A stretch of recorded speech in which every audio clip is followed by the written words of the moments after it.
So, first and foremost, just want to say this right out of the gate. This episode is not about who should be starting at quarterback right now at Auburn. Now let's get on with the show. Thank you for listening to today's episode of the Auburn Daily Podcast and YouTube show. It's your host Alex, better known on the socials as Auburn Memes. And by the title, we're going to dive into a little bit more of I guess you could say if this were in writing, this would be more along the lines of a column, just a little bit of an opinion piece. It's going to be a solo episode today. Regular guest lineups will take place tomorrow, but just want to get something out there because it's been a fairly hot topic of the week. So as the title says, we are going to be defending Robby Ashford a little bit.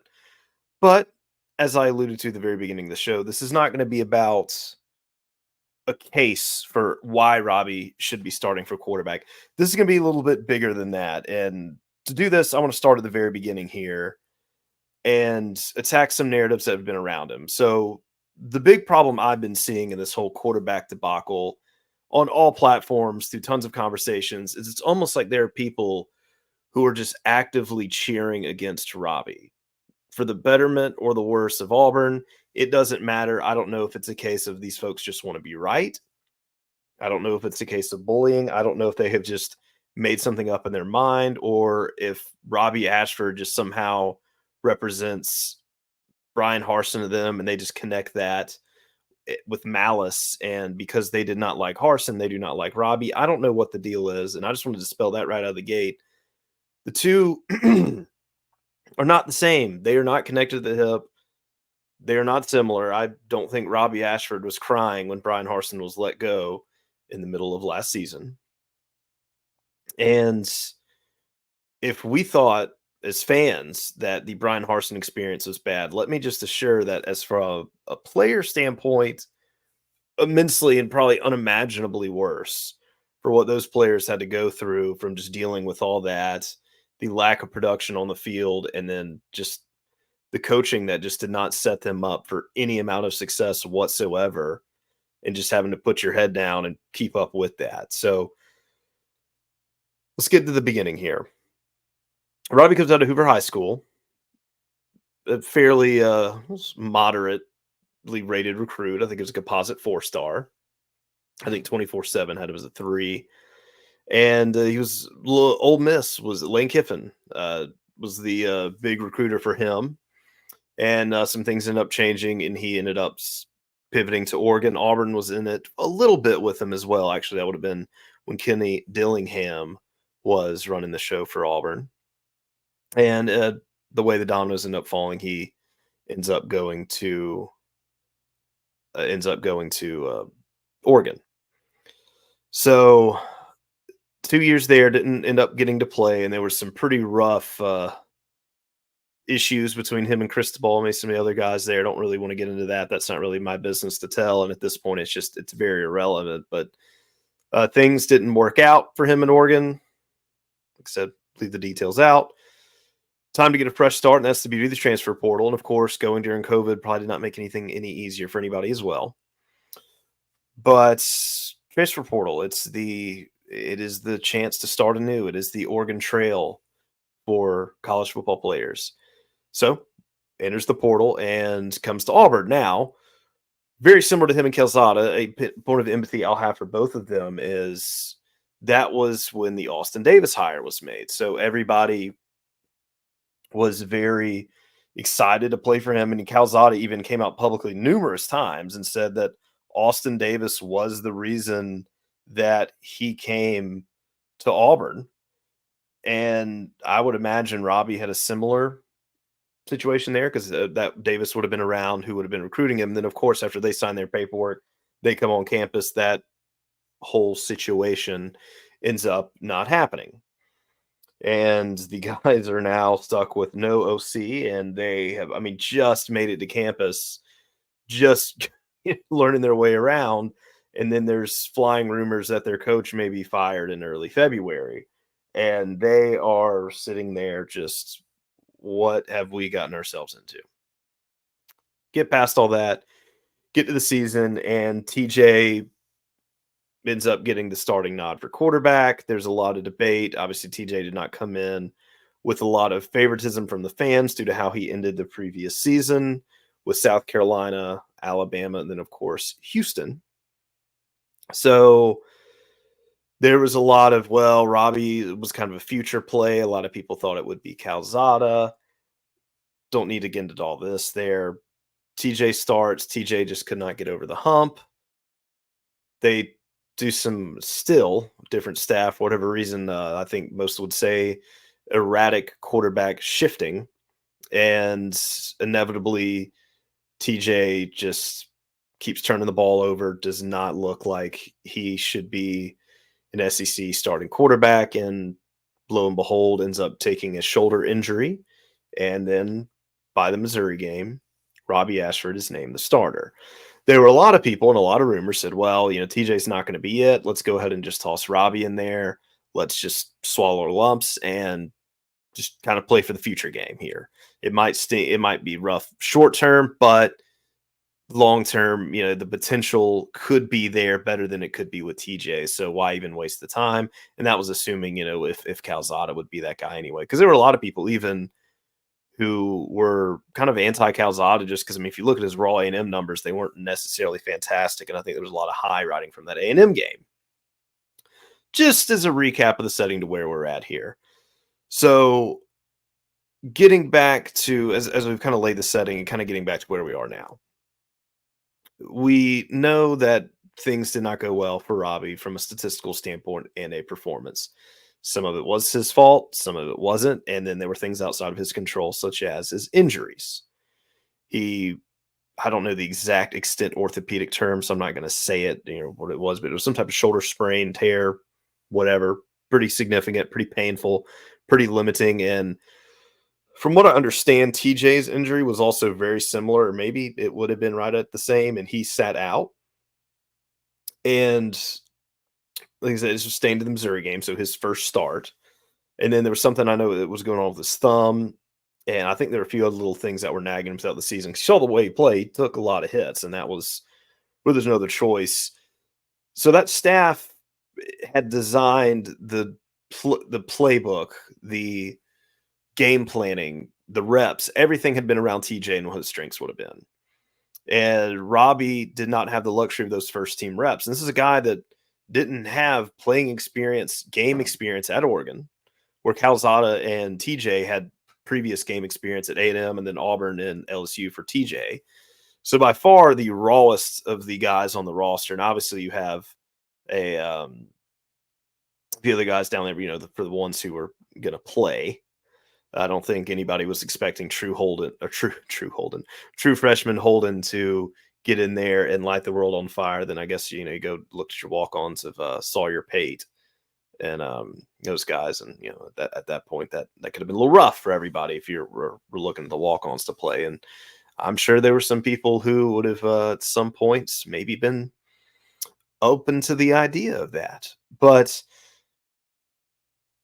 the point that I want to kind of get at here is, and this is going to sound kind of crazy, but hear me out, is Robby playing last year was almost the worst thing for his position than if he had just sat out for the year. Because I guarantee you, if he had not played at all last year and Peyton Thorne had been playing the way he was doing, there would be people picketing to have Robby in the game. But because of what he did last year and the numbers he ended up putting up, being just under 50% passing, 1,600 passing yards, 7 for 7 touchdown interception. Not world-beating numbers there. But I do want to kind of give context because the point of this is to defend Robby. And this isn't to defend Robby to say, hey, Robby should be the starter. It is more of just maybe have people change the narrative some. And I want to defend him because what he did for Auburn last year and what inevitably was a very, very it was a low point for everybody. As I mentioned, the fans earlier, and a probably lower point for the players. And then you have to fire a very unprecedented mid-season firing of a coach. Like Auburn is at an incredible low point for performance, morale, everything.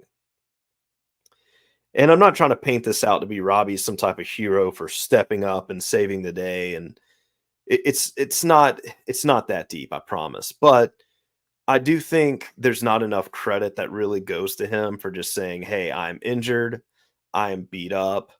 Both quarterbacks have essentially abandoned their post. Calzada said, "Up, I'm going to go ahead and get surgery on this non-throwing arm. I'm not even risking playing behind this O-line. I'm saving myself. I'm saving my career." Davis is gone. Reset button. I'm out. There's arguments if TJ could or couldn't have played or what his situation was. It doesn't necessarily matter for the show here. TJ, he got maybe a set of downs in the Ole Miss game, and then he was out of there. Never touched the field at Auburn again. So then you have a true freshman in Holden. You've got some walk-ons, and then you've got a banged-up Robby playing with a horrendous offensive game plan with Kiesau, who had no business being an offensive coordinator. This is a guy who came into Auburn a year before as an analyst, got shoved into being a wide receivers coach, which was fine. Probably the max of the position he should be, minus the fact that as a wide receiver position coach, you're supposed to recruit. But I digress. No one on that staff was any good at recruiting. And then now offensive coordinator in less than a year. Because your offensive coordinator you got lasted maybe a month and a half. A whole bunch of just bad luck gone to worse. And here's a guy who just says, "Okay, gonna just take it in stride, and then we're gonna go," and played out the rest of the season. And then when Cadillac and Will Friend and Ike Hilliard came in there and slapped together a semblance of maybe a halfway capable offense with the tools they had, and it was halfway capable. It was better than what had been going on. It was playing to the strengths of the few strengths that team had offensively, what Robby had with his injury, and then was leaning away from his arm and the lack of mobility he had in it. And there, I mean, the pass attempts he had against Brian Harsin's last game, Arkansas, 33 attempts was his max. And then at Georgia and LSU, he had thrown for 38 in each of those. Not really what his strength was, injury or not, at the time. And Cadillac drops that down to 22, 13, 19, and then 23. Completion percentage still was not great. Those games, it was better at Arkansas, 72 or just under, really it's about 73% if you round up. And then leading more into the running game, not only with Robby, but the running backs and everybody else here. So with that being said, would it have been better for him not to play? Not only through the pain and the injury, but just the morale because of what he had to do and what he got called to do. He had a very bad taste in his mouth from just Auburn as a whole. Well, I shouldn't say Auburn as a whole. There was a faction of folks, of fans, who I'm just going to say just flat out don't like him. And there have been a lot of narratives, and I'm not saying that these hold any weight, and I'm not even going to specifics of what they were, but they were basically just painting him out to be this guy that really I saw no proof that there was any merit to think that that was even real. It really just seemed that they were folks who just wanted him to fail almost. They just didn't like him, didn't want to see him on the team, would make jokes about him transferring, whatever. And I personally don't get where the basis from this even comes from. And even to this day, I shouldn't be started just rejoicing at the idea of Thorne. And I don't think anybody thought it was a bad idea to bring in a quarterback. And Robby himself, in a very point of leadership and maturity, said, iron sharpens iron. And he even admitted, there's times where you got to grow up in leadership. And the version of this year and last year is he's a better version of himself. He said this. And that's exactly what you expect from a player who's growing and maturing year over year. Like everybody gets that. No one at 20, 21 years old is the maturest version of themselves. That's pretty well known. That is what the sport is supposed to do. That is what college does. And that's what these coaches are supposed to do for these guys, is lead them and have them grow up to be the better versions of themselves. I think a lot of this streamed from Robby's a very emotional guy. He plays with his heart, which is a good thing. Let me reiterate, that's a good thing. We love that. The whole emotion of, we love Auburn folks, love people love Auburn. This is a guy who loves Auburn. Like, he's not here. This was not a business trip for him. Like, the passion, you can see it. Like, that is there. loves the school in a similar essence to Cody Burns. If you want to look at that, he did not click it at running at quarterback and ended up changing positions. And Cody Burns is remembered very positively at Auburn. And to me, I just don't get why there's this shroud of negativity for some about Robbie, because when I've seen him after games, he's over there, kids are running up to him, wanting autographs, he's smiling, taking pictures, high fiving, representing the university in a very positive light. He's not out there partying, he's not out there tweeting ridiculous things on Twitter or social media, wherever. Holds a good image of himself. And that would be kind of, I guess, one of those rumors I can't get into that's current affairs, but just people who are excited of the idea of, oh, is he going to change positions or da da da da da. Like he's made it clear, like I'm here to play quarterback. That's what I'm going to do. And like I said, this isn't a deal of, oh, he should be here's 20 reasons why he should start over Peyton Thorne in this and another. But it's just getting to the idea of why why the malice toward him? Why actively cheer against him? Because if you're actively cheering against him, in essence, you'd be cheering against Auburn because when he's come in, he's got now, I believe he's got 7 touchdowns for the season altogether. So he's contributing positively for the game. Scored against LSU, scored against Georgia. I mean, it's not like he's just getting these against cupcake teams in the very, very few amount of times that he's played. And my thing on him, or the quarterback or not, and this shouldn't be, and this is where it's so divisive, and this is where I'm going to say, this is what I need to be. And I'm going to get accused. I was very outspoken about Thorne a few weeks ago of just, and had nothing to do with him personally, just had to do with what was on the field, it had to do with the numbers. And it has to do with the narrative should never be this guy or that guy. The narrative should always be the best guy plays. But also, I do think the best or every guy should have a fair chance, whether it be at practice or on the game. And there's got to be a line for what that is. And we could debate that all day long. That's not what this episode's about.